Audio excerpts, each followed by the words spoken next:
더마카와 함께 시선 집중의 문을 열겠습니다. 어서 오세요. 네, 안녕하세요. 더마카입니다. 김영근 님이 와 생방 처음 들어옵니다 라고 해주셨는데 어서 오시고요. 1161님 새벽부터 봄인지 여름비인지 봄비인지 여름비인지 계절을 아리송하게 하는 비가 내립니다. 비 맞고 일해야 하는 시골 생활이 힘들 때도 있지만 낮에는 부침개 구워서 막걸리 한잔 하려고요. 제이비도 곡주 하십니까? 참목 끝에서 떨어지는 빗소리 맞으면서 막걸리 한 잔. 운치 있다. 그죠? 네, 낮에 한잔 하세요. 부침개랑. 파전에다가. 네, 자 화이팅 하시고요. 해물 좀 넣어갖고. 네? 네. 뭐라고요? 해물 좀 넣어갖고. 해물 좀 넣어가지고. 배고파라. 네.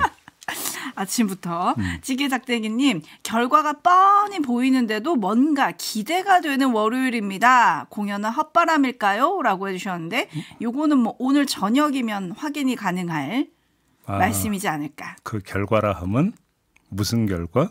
대통령과 이재명 대표의 만남에 대한 결과겠죠. 예, 그 말씀 해주시는 것 같고요. 예. 그리고 저희가 지난주 금요일 날 제이비가 나도 아호를 갖고 싶다라고 했잖아요. 여러 촌철님들이 의견을 주셨습니다. 뭘 또 그걸 또 환기를 시켜. 그냥 농담으로 한마디 온 건데. 아니 왜냐하면 촌철님들이 너무 정성껏 지어주셨는데 제가 또 입 닫기가 좀 그래가지고 몇 개 소개해드릴게요. 예. 먼지도리님 만석 김종배. 만석지기 좋다. 만석. 예. 그다음에 알권리님은 만배. 빼고. 네. 존스누님은 종배신이라고 해주셨고요. 네. 4936님 뼈쪽. 5618님 만수무강의 앞 두 글자 따서 만수 김종배 어떠십니까? 쓸만한 게 없네요. 6730님 유튜브 천만 가라 천만 김종배 어떻습니까? 다 마음에 안 드세요? 6949님 만력 어떤가요? 가득 찰 만의 힘력. 옛날에 잠깐만. 명나라 황제 중에 만력제라고 있어요. 그래요? 잠깐 기다려보세요. 꽉 찬 힘을 가지시고 그 힘을 청취자들에게 불어넣어주는 제이비라고 또 해석을 달아주셨는데 네. 다 마음에 드는 거 없으세요? 그냥 그 제 자가로 만랩으로 하도록 하겠습니다. 만랩? 괜찮죠? 뭐 중의적 의미를 지금 담으신 거죠? 넘어갈게요. 네.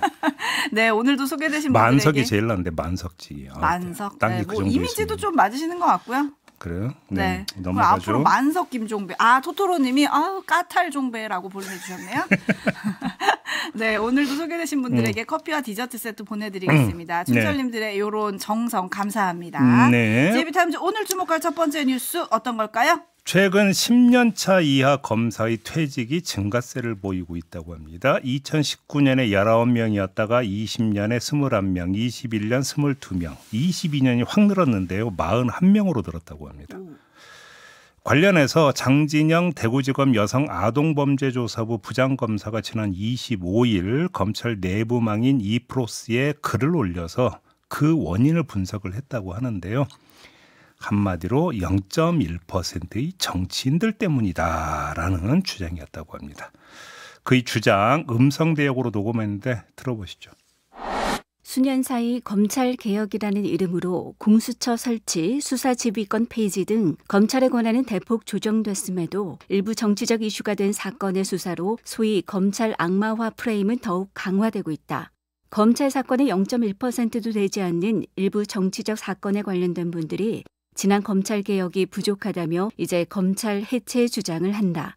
일부 수사로 검찰 전체를 악마화하며 범죄 수사 자체의 정당성을 부정해 법적 책임이나 정치적 책임을 면하기 위해 검찰 악마화 주장을 강화하는 것이 아닌지 의심된다. 이런 내용이었는데요. 한마디로 정리하면 0.1%의 정치인들이 검찰을 악마화함으로써 검사의 자긍심이 떨어진 것. 그게 원인이다. 이런 주장인데요. 제가 한번 거꾸로 물어보고 싶은 게 하나 있는데요. 뭐죠? 아주 간단한 질문입니다. 그럼 검사들 관점에서 윤석열 대통령은 어떻게 평가하느냐라는 질문을 드리고 싶은 건데요. 윤석열 대통령은 검사들의 자긍심을 높여주는 요인입니까? 아니면 자긍심을 깎아내리는 요인입니까? 이 질문입니다. 자, 이렇게 묻는 이유를 길게 설명할 필요가 없이 짧게 말씀드리겠습니다. 윤석열 대통령이 대통령이 되는 과정에서 공정과 상식을 내세웠고 공정과 상식에 반하는 상징 요인으로 정치인, 특히 내로남불하는 문재인 정부 사람들을 꼽지 않았습니까? 다시 말해서 윤석열 대통령의 당선은 악마화에 대한 검찰 저항에 상당수 국민이 동조한 결과다. 일단 이렇게 해석을 한번 해봅시다. 헌데 이상현상이 발생을 했습니다. 앞서 저는 통계를 잘 보십시오. 퇴직검사가 갑자기 치솟은 시점이 언제냐면 2022년입니다. 2022년이 무슨 해입니까? 바로 윤석열 대통령이 크게 부각이 되던 그 시점입니다. 그렇지 않습니까? 그럼 이게 도대체 이게 의미하는 바가 뭐냐? 저는 이게 궁금한 건데요. 검찰의 악마화를 주장하기 이전에 검사의 정치화라고 하는 측면은 혹시 없었는 건지 이것 한번 되돌아보는 계기가 됐으면 좋겠다라는 말씀을 드리고요. 더불어 검찰청 밖으로 나온 검사의 민낯이 국민들에게 어떻게 비춰졌는지도 함께 살펴봤으면 좋겠다. 이 말씀을 드리면서 저는 더더욱이 궁금한 게 하나가 더 있는데 2023년의 통계는 아직은 없더라고요. 퇴직검사가 몇 명이나 되는지 이것도 궁금하더라. 이런 말씀도 함께 드리겠습니다. 네, 널사탕해님이 검찰과 정당의 공통점은 뭘까요? 민심을 잘 모른다라고 좀 꼬집어 주셨고요. 오드리 햅살님은 그러면 내부적으로 자정을 했어야 하지 않나요? 라고 물음표 보내주셨고, 진전님 검찰 해체는 반대지만 온 나라를 확 뒤집어 놓기 때문에 개혁은 필요합니다. 라는 의견 보내주셨고, 3425님 10년차 이하 직원들 퇴직률은 다른 회사들도 점점 높아지는 듯한데요. 그러면 라는 의견도 주셨네요. 네.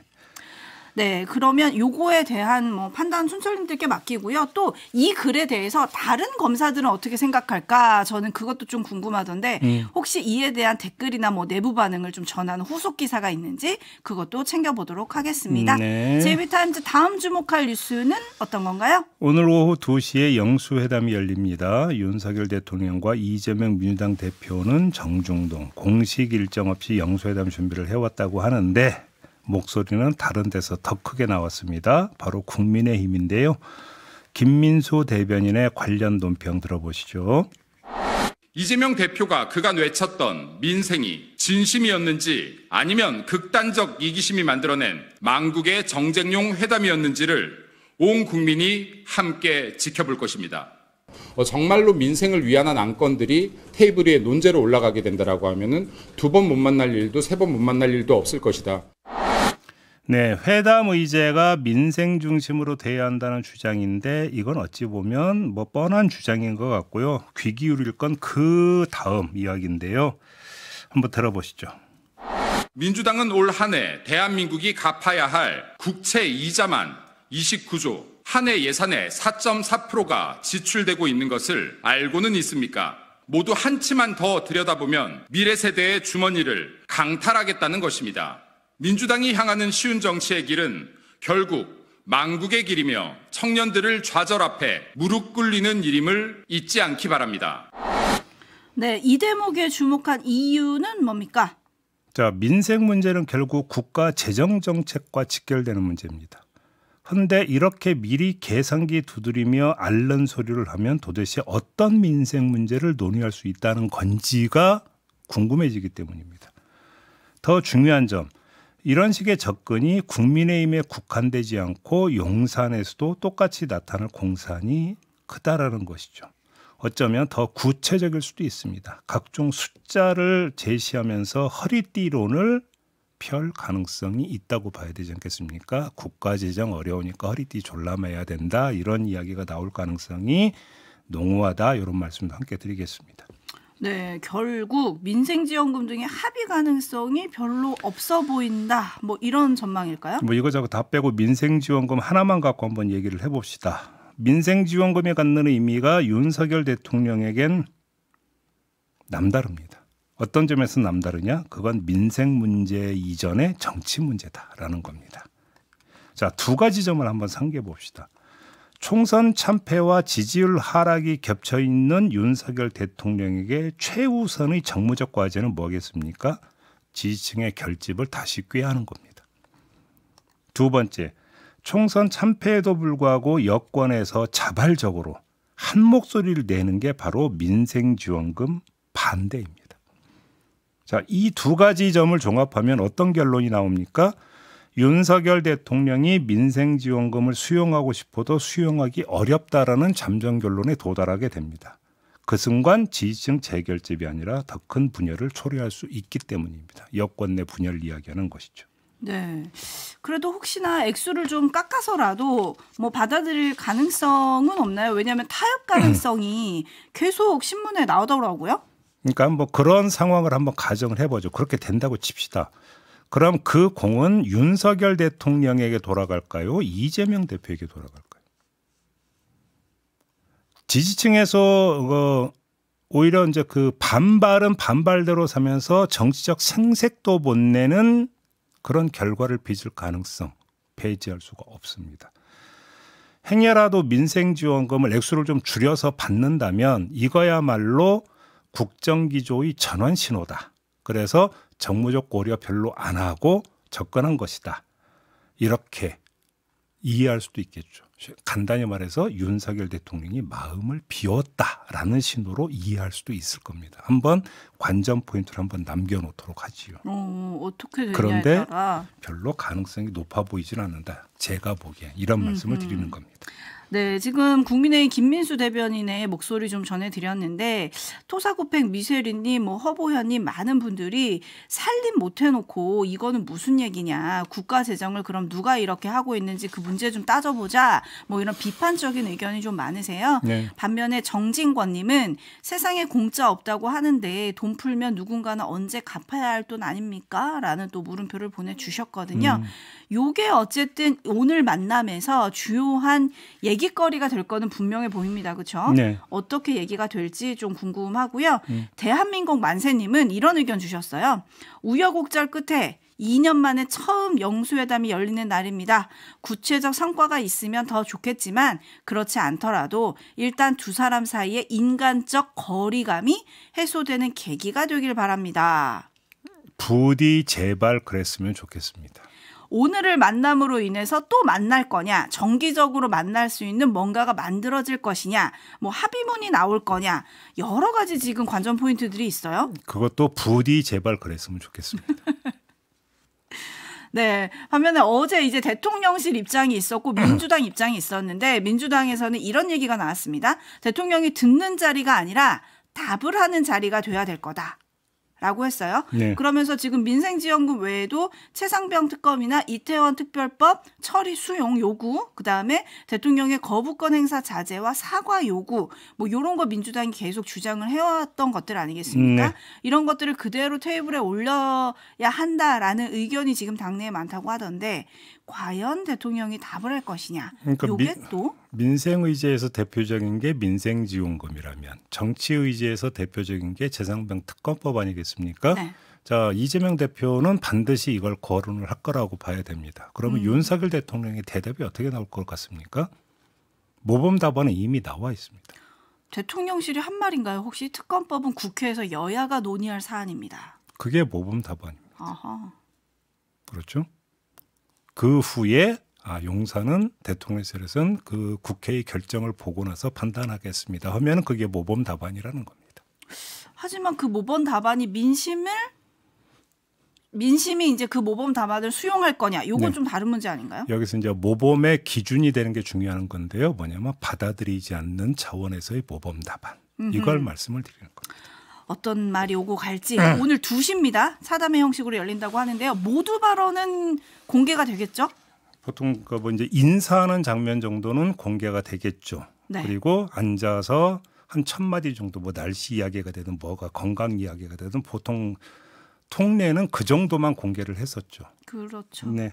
끝나고 나서 각각 브리핑을 한다고 하니까 계속 시선 집중하겠습니다. 또 두 사람의 넥타이 색깔에 눈길이 갈 수밖에 없을 것 같기는 해요. 네. JB타임즈 다음 주목할 뉴스는 어떤 겁니까? 직장갑질 119가 여론조사 기관인 글로벌 리서치에 의뢰해서 2월 2일부터 13일까지 전국의 만 19세 이상 직장인 1000명을 대상으로 실시한 설문조사 결과가 발표가 됐는데요. 속칭 빨간 날이라고 그러죠. 공휴일. 이때 유급으로 쉴 수 있다라고 한 응답이 지난해 1분기 69%에서 올해 1분기 65.6%로 3.3%포인트 감소를 했다고 합니다. 어허. 정규직은 81.8%였지만 비정규직은 41.5% 거의 2배 차이 났고요. 쉴 수 있다고 응답한 비율이 300 이상 사업장은 81.4%였던 반면에 그리고 월급이 500만 원 이상은 86%였던 반면에 5인 미만 사업장은 41.1%, 월급이 150만 원 미만은 31.3%였다고 합니다. 사무직은 85.6%였지만 비사무직은 45.8%였다고 합니다. 남성은 69.9%였지만 여성은 60.1%였다고 합니다. 네. 물프레님이 빨간 날은 역시 사무 정규직의 날이군요 라고 보내주셨는데 네. 여전히 격차가 좀 심한 것 같아요. 뭐 새삼스러운 건 아닙니다. 주목할 점은 추세인데요. 격차가 줄어들어야 되는 게 정상적인 추세라고 봐야 되는 거 아닙니까? 근데 격차가 늘어났다는 거잖아요. 네. 이게 문제인 거죠. 그 원인이 무엇이겠습니까? 뭐 경기가 좋지 않은 데 따라서 기업 환경과 노동 환경이 열악해지는 문제가 뭐 바탕에 깔려 있다고 볼 수 있겠죠. 그러면 이럴수록 더 절실한 게 뭐가 되겠습니까? 정부의 근로감독입니다. 하지만 지난해 1분기와 올해 1분기를 지나오는 기간 동안에 정부 노동정책이 어땠는지는 세상이 다 알고 있습니다. 비정규직, 영세업체 노동자 등의 경우에 노조 조직률이 극히 떨어지는 것도 상식적인 사실입니다. 이런 상황에서 정부의 근로감독 손길마저 미치지 못하면 이런 사업장, 이런 열악한 환경에 노출되어 있는 노동자들의 쉴 권리가 어떻게 될 것인지는 더 이상 따지고 말고 할 그런 문제도 아니다. 이런 말씀까지 드려야 되는 거 아니겠습니까? 네, 담쟁이 넝쿨님이 직업의 귀천은 있는 것 같아요 라는 좀 씁쓸한 댓글 남겨주셨고요. 이 뉴스 들으면서 많은 분들이 5월 1일을 지금 떠올리고 계십니다. 그래서 이 뉴스 고른 겁니다. 노동절이잖아요. 네. 신명철님이 5월 1일 공휴일로 지정합시다 라고 해주셨고, 권광윤님은 근로자의 날은 다른 나라 이야기, 사실 쉬는 곳 별로 없어요. 자, 그래서 오늘 JB타임즈의 이제 그 마지막 질문을 이렇게 드리면 되는 거 아니겠습니까? 지금 이 방송과 함께하고 계신 촌철님들, 내일 모레 근로자의 날에 쉬시는 분, 자, 손 몇 명이나 드셨을까요? 그러게요. 네, 이게 궁금하다라는 거 아니겠습니까? 네. 네. 그리고 또 쉬는 것도 쉬는 건데 유급으로 쉬는 거냐, 이게 또 핵심 포인트죠. 그럼요. 제이비랑 더마카도 일하죠 라고 보내주신 분들 계시는데, 예, 저희는 생방합니다. 뭐 아시면서. 저희는 그냥 이제 그 사명감을 갖고 네. 사명감을 갖고 방송하는 거다라고 자위하면서. 네, 이창수님이 주말만 31시간 몸이 아플 정도로 일했습니다. 급여는 그대로인데 말이죠 라고 보내주셨네요. 네, 아침부터 힘 빼드려서 죄송합니다. 마무리할게요. 더마카 수고하셨습니다. 고맙습니다.